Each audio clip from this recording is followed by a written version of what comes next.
Beautiful. That's the best sticker you got on there. Got a couple bubbles. Couple bubbles, they'll come out. Look at that. Today on In the Woodyard, we got a guy that came all the way from where? Virginia. Virginia. This is Phil from Woods Tree Farm. And you drove how many miles? Oh, I couldn't even tell you at this point. All of them? Yeah, all of them. I drove all of them. It's 14 plus hours to get Wow. here. Wow. And tomorrow we're both going to be, the next day, we're going to both be at the Wolf Ridge show, the Firewood Frenzy. But by the time you guys see this, it's going to be weeks after that. But we're going to be there.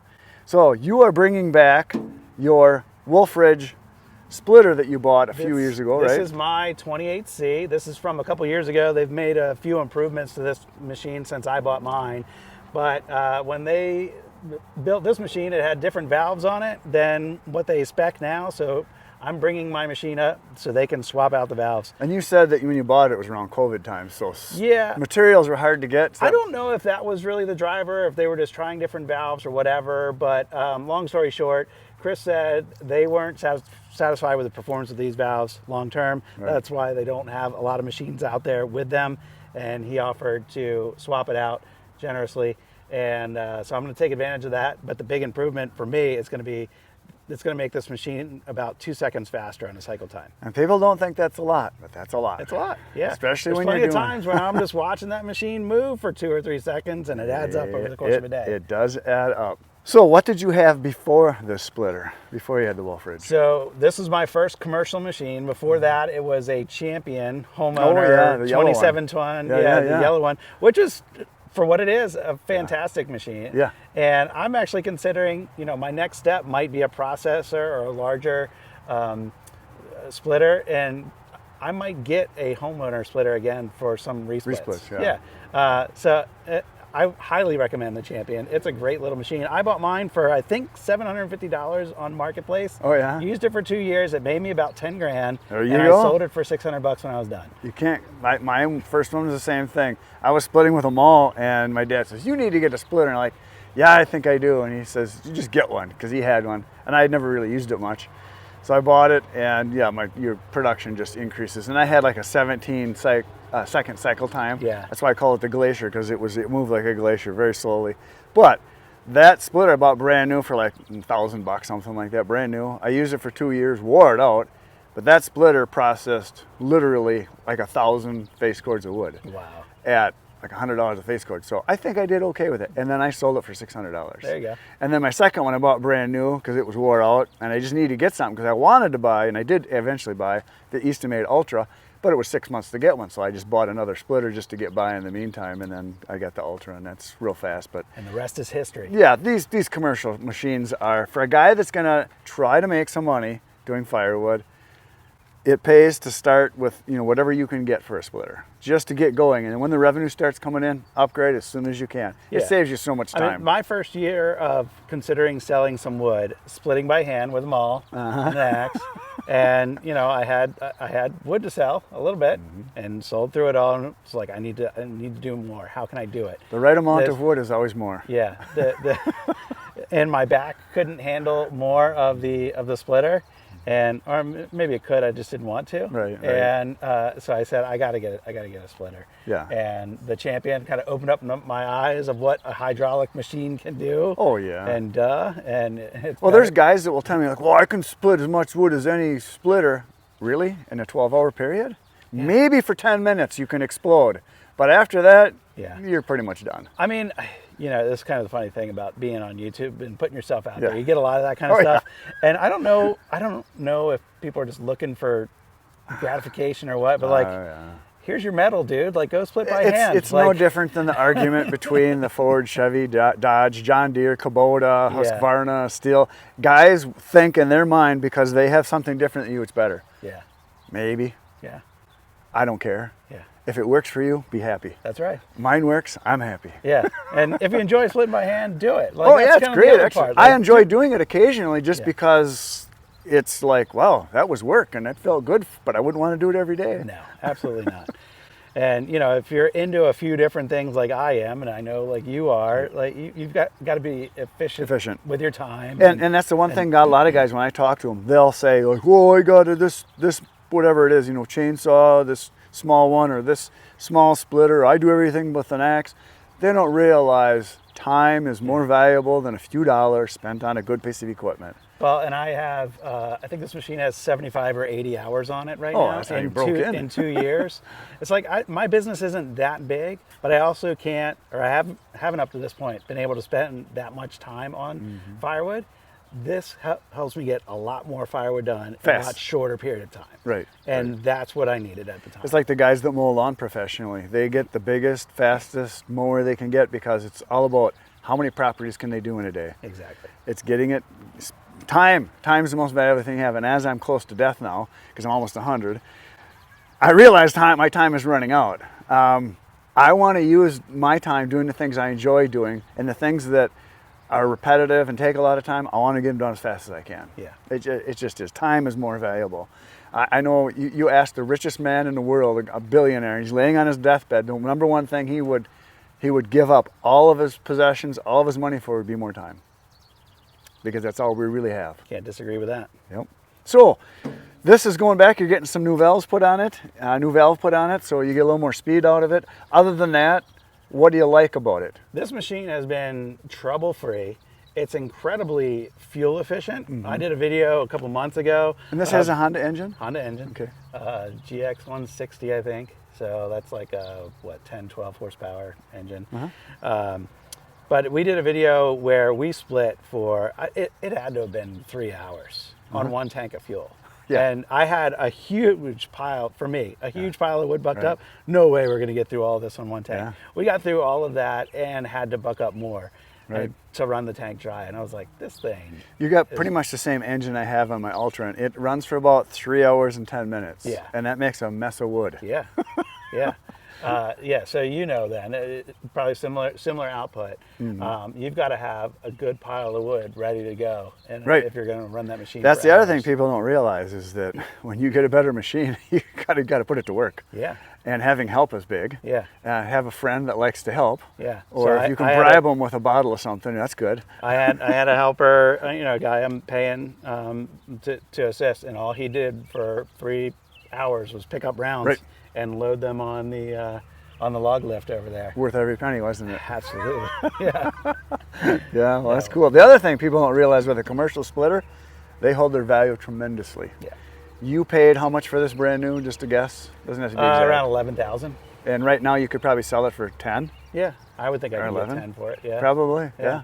They just don't go down in value that much. They're made to last a very, very, very long time.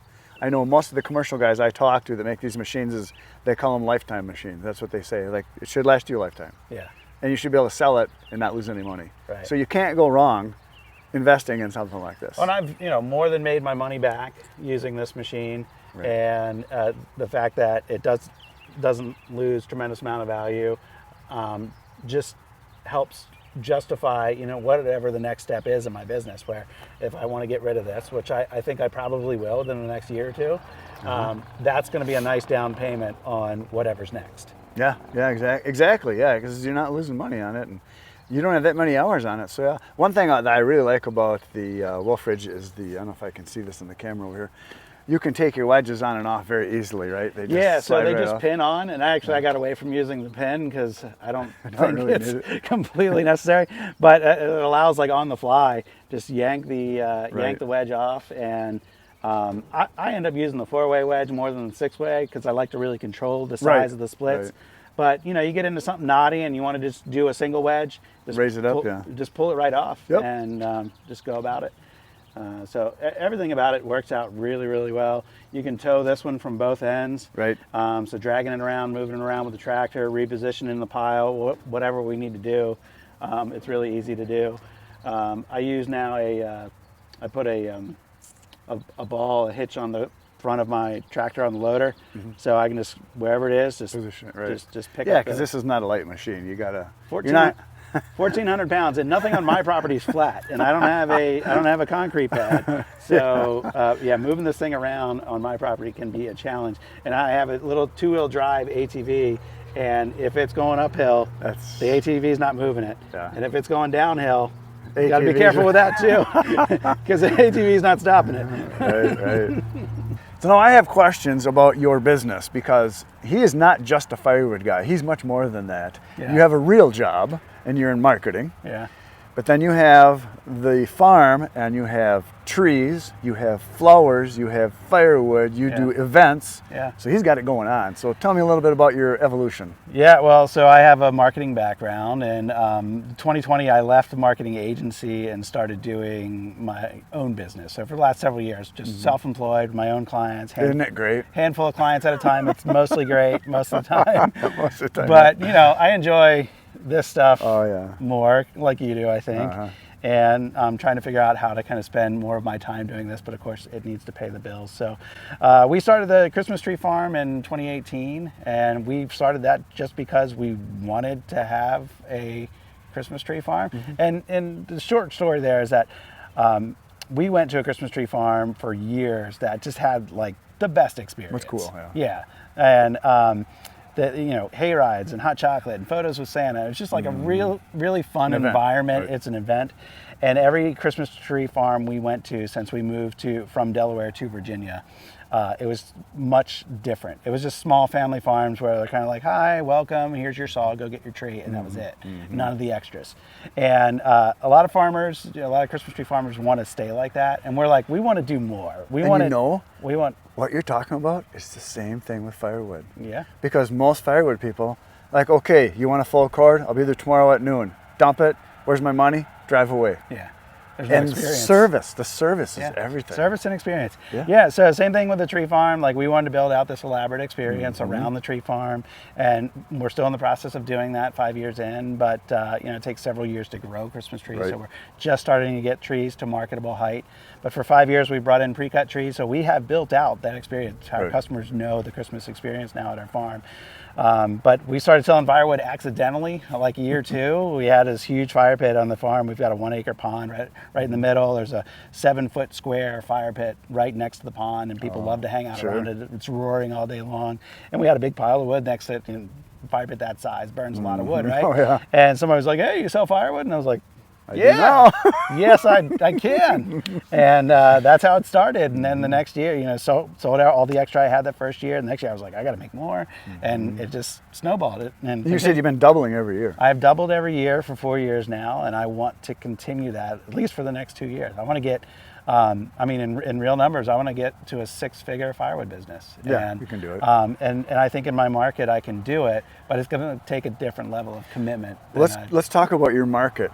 Where I am here, we're in Appleton area. It's called the Fox River Valley. My marketable area is a couple 100,000 people. Okay. And that's going 20 miles that way, 20 miles that way. So it's not... That's a lot of square miles. That's a lot of miles. Yeah. You've got a lot of people in a small area. So we live 40 minutes from the farm. So I'm putting miles in back and forth from the farm because we're producing all the firewood at the farm. But where I live is very suburban. I don't know what the actual population is like in from what I know of that area, it's probably triple what I have. If I went 20 miles, it's over 1 million. Right. But I would never go that far because with traffic it takes too long. My current delivery radius, because everything's set up on my website, is a 7-mile radius from my house. If you're outside of that area, the website will not take your order. Oh. And nice. And when I get busy in the fall, I'll actually dial that back to 5 or 6 miles because there's plenty of customers in 5 or 6 miles. The neighborhood I live in is 2,800 homes, and there's at least 1, 2, 3, 4, 5 other neighborhoods within 2 or 3 miles that have between 600 and 3,000 homes each. Right, and the area you live in too, these aren't little bitty slum homes either. These are nice houses, right? Yeah, there's nothing on the market these days for less than $350. Right, So, that's a beginner home. Yeah. It's kind of like that in a lot of places, but you're in a higher area as far as what you can get for the firewood. I was telling you, I talked to a guy when I was in Bozeman that was from the DC area, and this was a couple of years ago, and he said the cheap wood there is $600 for a full cord. He says, but the going rate generally is $750. That's what good wood goes for. Yeah, But what I found in my area is that people aren't buying cords. Right. Yeah, so they want to buy some bundles for the backyard fire pit, or I sell partial truckloads. And I can do several deliveries at once by doing partial truckloads. Right. And I sell a 2x4 stack, which is one row of wood stacked across the back of the truck. I sell a 4x4 stack, which is actually a half face cord. Right, but no one calls it that. I just call it a 4x4 stack. Right. The most common size of rack that you can buy on Amazon are 4x4 racks. Right. And the suburban households Well, are buying firewood racks on Amazon. Right, and around here, it's the 8-foot racks everybody has, because that fits a face cord or a third of a cord. It's 8 feet long, 4 feet high. That's what almost everybody I deliver to has, 1 or 2 of those. So that's what they want. Because this is hard to get across to a lot of people that heat their house. My people and your people are not heating the house. This is drinking firewood. This is sitting down, relaxing, reading, having a few beers, playing games, whatever it is you do with your family or buddies. It's fun time. They're literally burning money. And the price doesn't matter. Right. But all they really want is they want that experience. And in my case, it's kind of the Amazon experience, right? They are going on my website, they're ordering it, they get an email notification that says your order's going to arrive on this date. And then it arrives on that date, like it said, and then the final part of the experience, it is a fire that's easy to light.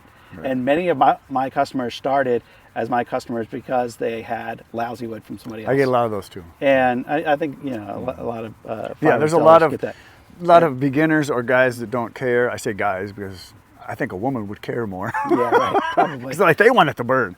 But yeah, I've delivered to a lot of people, and they'll have a lot of wood, and like, we can't get this to burn. And I'll look at it like, it was cut yesterday, and it was from a green tree. So the good news is that'll be good next year. There's plenty of Facebook Marketplace sellers in my area who they'll say it's seasoned 7 months, or it burns fine for me. Those are all signals. It's like it's not seasoned. And it's not dry enough, but they'll sell it to you anyway. Right. And if you're doing that up front, telling people if you're buying wood for heating and you want to get a year ahead, that's one thing. Right. But if you want to have a fire tonight, which is what most people do, they go out to their rack and like, oh, we only have 2 sticks left. I need wood. Call Phil. Tell him tomorrow I need it because we're having a party this weekend. That's what I get a lot of too. As much as I hate those last minute things, I'm like, I'm busy. Like, I'm trying to plan out my days in advance. But when they're waving money at you, it's you got to take care of them. Hey, I've had people dance for wood before. So you got it. That's the one thing about when you're like, the firewood is one thing, but it's a service more than anything. Getting the wood to them when they need it, when they want it, as fast as you can. It's service. It really is. Yeah. But we started talking here about the farm. So kind of accidentally, we have 3 seasons of work on the farm, so to speak. So we have the Christmas season with trees. Fall is largely the selling season for firewood. I sell year round, but the bulk of the revenue is in the fall. And so as soon as we're done selling trees at the end of Christmas season, I'm cutting wood. And then as soon as it gets hot, which is like right now, I'm trying not to cut wood. Though that's probably changing because just got to stay on it. Got to stay on it. Just a little. I always say a little bit every day. Not every day, but if you've got 2 hours and you could do wood, do some wood. Before I hit the road the other day, I was out splitting wood. It was 96 degrees out and 76% humidity. It's good for you. It's good for you. Miserable.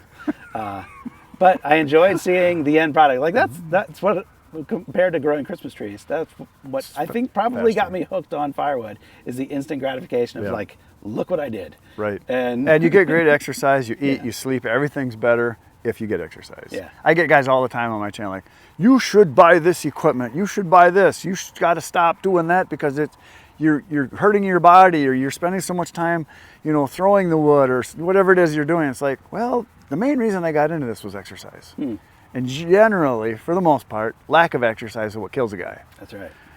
So that's the biggest part of the reason why I do this is exercise. So don't force yourself to do it, even if it hurts. I'm trying to I'm trying to mechanize some things. Well, you want to. I realize I'm getting older. Oh, The aches and pains are growing by the day. Yeah, I'm 20 years ahead of you. It gets worse. That's just God's way of telling you Good you're news. still alive. That's right. You're still alive if it hurts. It's kind of like Your truck's leaking oil, it means it's got oil. There you go. There you go. It's just put some more in it. Yeah. So what's your favorite part of the farm? I mean, what's obviously just having, you got 40 some acres, you said, right? You know, we have 43 acres, and we bought this property that was neglected, overgrown, and we have completely transformed it into a very nice park-like setting. You know, we do a lot of things at the farm where people come out to the farm, not just Christmas trees. We grow flowers in the summertime. We host youth groups, school groups, cool. and other things. We're having a Cub Scout fishing derby next month. Neat.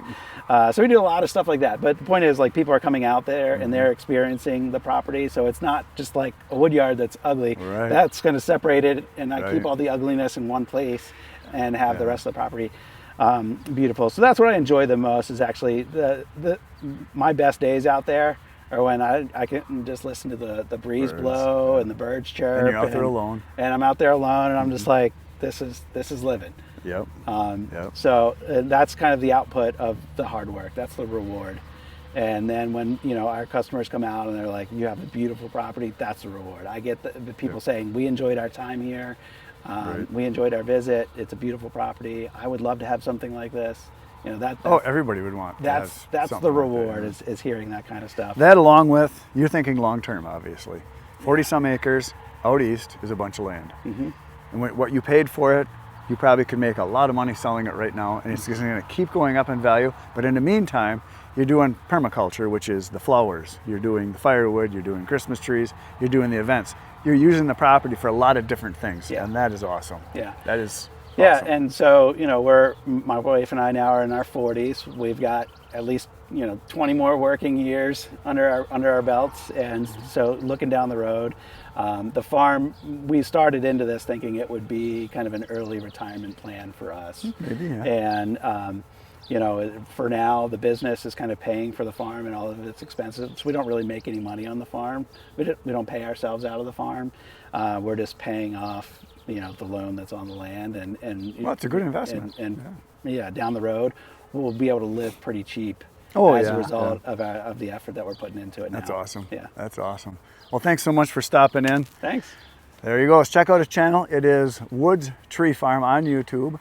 And you do a couple videos a week, something like that? A couple videos a week, a little bit of everything that we do on our farm. Christmas trees, flowers, firewood, tractor work, property maintenance. There you go. You said it. Check it out. That's all we got for today, folks. We're going to Firewood Frenzy. We'll see you there. Good night, Irene. Bye-bye.